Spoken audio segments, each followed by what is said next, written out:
So Leila de Lima posted a photo comparing herself and her allies, including Risa Hontiveros, Chel Jokno, and Antonio Trillanes, to the Avengers, as if they are the heroes trying to save the country.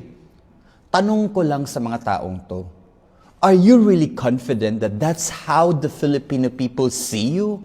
Mga tagapagligtas? Because based on how you have been acting, your group is not fighting for the Filipino people. You are mainly fighting the Dutertes and to stop Sara Duterte from being president while staying silent about the corruption allegations that the administration of BBM is facing. Nakakatawa lang. Kayo talaga ang the Avengers? Hindi nga nanalo itong si Trillanes nung nakarang eleksyon. Clearly, the people do not trust you. Ang kakapal ng mukha. Utang buot.